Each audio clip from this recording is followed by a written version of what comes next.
Hi friends, welcome to Deepa's kitchen. ഇന്ന് നമ്മൾ തയ്യാറാക്കാൻ പോകുന്ന ഒരു നാരങ്ങ അച്ചാറാണ്. തയ്യാറാക്കിയത് നമുക്ക് കഴിക്കാൻ പറ്റുന്ന നല്ല ടേസ്റ്റി ആയിട്ടുള്ള ഒരു അച്ചാറാണ്. ഇതെന്റെ അമ്മൂമ്മയാണ് എനിക്ക് പഠിപ്പിച്ചു തന്നത്. നമുക്കൊന്ന് തയ്യാറാക്കി നോക്കിയാലോ. അതിനായി ഞാനിവിടെ എടുത്തിട്ടുള്ള ഒരു 20 ചെറുനാരങ്ങയാണ്. പഴുത്ത ചെറുനാരങ്ങയാണ് ഞാനിവിടെ എടുത്തിട്ടുള്ളത്. പച്ച ചെറുനാരങ്ങ എടുക്കുന്നെങ്കിൽ നമുക്ക് കയ്പുണ്ടാകും. ഇതാവുമ്പോൾ നല്ല ടേസ്റ്റി ആയിട്ടുള്ള അച്ചാർ നമുക്ക് കഴിക്കാൻ പറ്റും. 1/2 ടേബിൾ സ്പൂൺ ഉപ്പിട്ട് നമ്മുടെ വെള്ളം തിളച്ച് കിട്ടിയിട്ടുണ്ട്. ഇനി നമുക്ക് ഈ സ്റ്റൗ ഒന്ന് ഓഫ് ചെയ്ത് നമ്മുടെ ചെറുനാരങ്ങ ഇതിലേക്ക് ഇട്ട് കൊടുക്കാം. ഒരു 15 മിനിറ്റ് ഇട്ട് ഒന്ന് സോഫ്റ്റ് ആയി കിട്ടാൻ വേണ്ടിയിട്ടാണ്.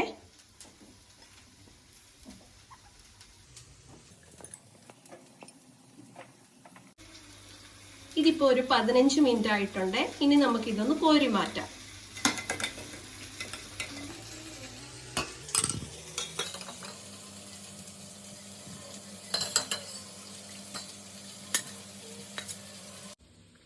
ഇനി നമ്മുടെ നാരങ്ങയെല്ലാം നമുക്കൊന്ന് തുടച്ചെടുക്കാം. ഞാനിപ്പം തുടച്ചെടുക്കാൻ എടുത്തേക്കുന്ന ഒരു ടിഷ്യൂ ആണ്.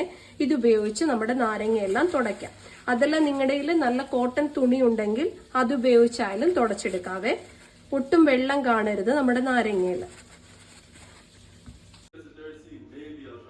നമ്മുടെ നാരങ്ങയെല്ലാം നല്ല രീതിയിൽ തുടച്ചെടുത്തിട്ടുണ്ട്.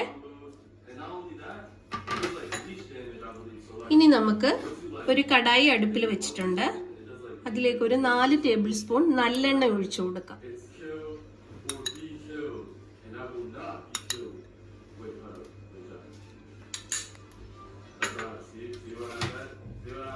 ഇനി നമ്മുടെ നാരങ്ങ ഒന്ന് ഇട്ട് കൊടുക്കാം.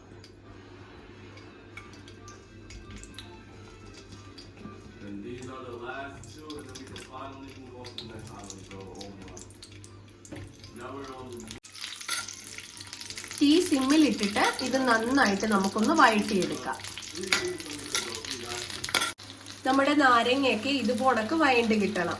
ഇതിപ്പോ ബ്ലാക്ക് ആയിട്ട് കാണുന്നത് ഇതിന്റെ ജ്യൂസ് ഒക്കെ വെളിയിൽ വന്നിട്ടുള്ളത് കൊണ്ടാണ്. ഇനി നമുക്ക് സ്റ്റൗ ഓഫ് ചെയ്യാം. നമ്മുടെ നാരങ്ങയൊക്കെ തണുത്ത് വന്നിട്ടുണ്ട്.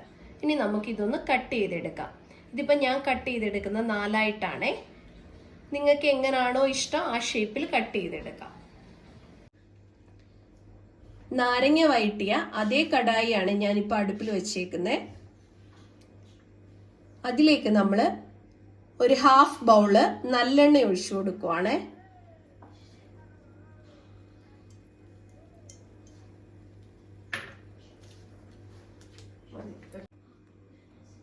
എണ്ണയൊന്ന് ചൂടായി വരട്ടെ. നല്ലെണ്ണ ചൂടായി വന്നിട്ടുണ്ട്. 1 ടീസ്പൂൺ കടുക് ആഡ് ചെയ്യുകയാണ്.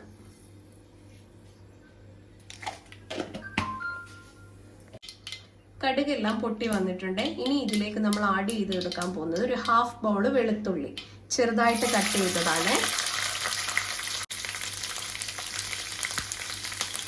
അതേപോലെ 1/2 ബൗള് ഇഞ്ചി.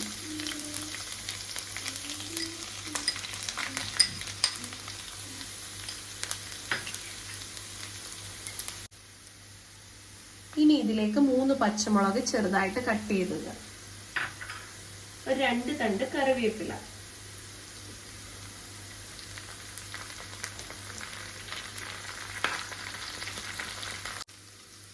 ഇനി നമുക്ക് 1 ടേബിൾ സ്പൂൺ ഉപ്പും കൂടെ ആഡ് ചെയ്ത് കൊടുക്കാവേ.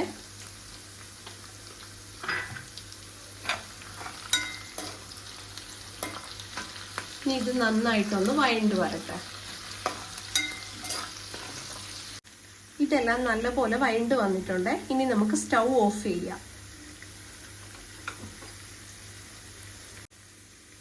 ചൂടോട് തന്നെ നമുക്ക് ഇതിലേക്ക് മുളക് പൊടി ആഡ് ചെയ്ത് കൊടുക്കാം. ഇത് കാശ്മീരി ചില്ലിയാണ്. 3 ടേബിൾ സ്പൂൺ മുളക് പൊടി ആഡ് ചെയ്ത് കൊടുക്കുവാണ്.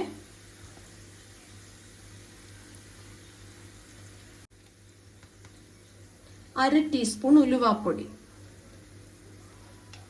1 ടീസ്പൂൺ കായപ്പൊടി. ഇനി ഇതെല്ലാം കൂടി നമുക്കൊന്ന് മിക്സ് ചെയ്യാം. നമ്മൾ സ്റ്റൗ ഓഫ് ചെയ്തത് നമ്മുടെ പൊടിയൊന്നും കരിഞ്ഞു പോകാതിരിക്കാൻ വേണ്ടിയിട്ടാണ്.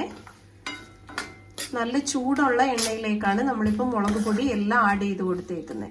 അപ്പൊ ഇതിന്റെ പച്ചമണം എല്ലാം ഒന്ന് മാറിക്കിട്ടും. ഇനി ഇതിലേക്ക് നമ്മുടെ നാരങ്ങ ആഡ് ചെയ്ത് കൊടുക്കാം.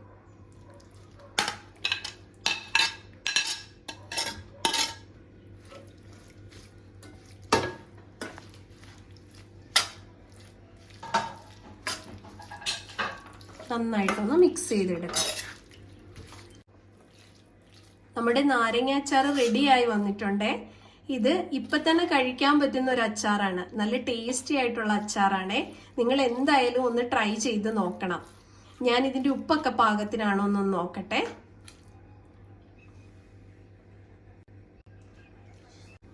ഉപ്പും എല്ലാം പാകത്തിനാണേ വന്നിട്ടുള്ളത്. ഇതിന് നമുക്ക് വിനാഗിരി ഒഴിക്കേണ്ട ആവശ്യമില്ല. എത്ര നാള് വേണേലും കേടുകൂടാതിരിക്കുന്നതാണേ.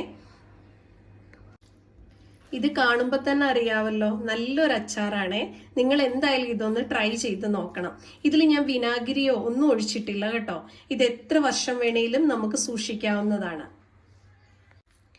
ഇനി ഇത് നന്നായിട്ട് ആറിയ ശേഷം ഒരു ഗ്ലാസിന്റെ ജാറിലെടുത്ത് അടച്ചു വെച്ച് എത്ര നാള് വേണമെങ്കിലും സൂക്ഷിച്ചു വെക്കാവുന്നതാണേ.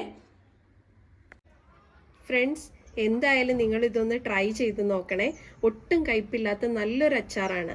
ഇടുമ്പോൾ തന്നെ നമുക്ക് കഴിക്കാൻ പറ്റുന്ന നല്ലൊരു ടേസ്റ്റി ആയിട്ടുള്ള അച്ചാറാണ്.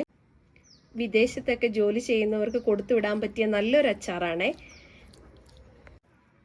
ഫ്രണ്ട്സ്, എൻ്റെ വീഡിയോ നിങ്ങൾ സബ്സ്ക്രൈബ് ചെയ്യാതെയാണ് കാണുന്നതെന്നുണ്ടെങ്കിൽ ഒന്ന് സബ്സ്ക്രൈബ് ചെയ്തിട്ട് കാണണേ. അതിൻ്റെ തൊട്ടടുത്തുള്ള ബെൽ ബട്ടണിൽ പ്രസ് ചെയ്ത് ഓൾ എന്ന് സെലക്ട് ചെയ്താൽ ഞാനിടുന്ന വീഡിയോസിൻ്റെ നോട്ടിഫിക്കേഷൻ എല്ലാം നിങ്ങൾക്ക് ആദ്യം തന്നെ ലഭിക്കുന്നതായിരിക്കും.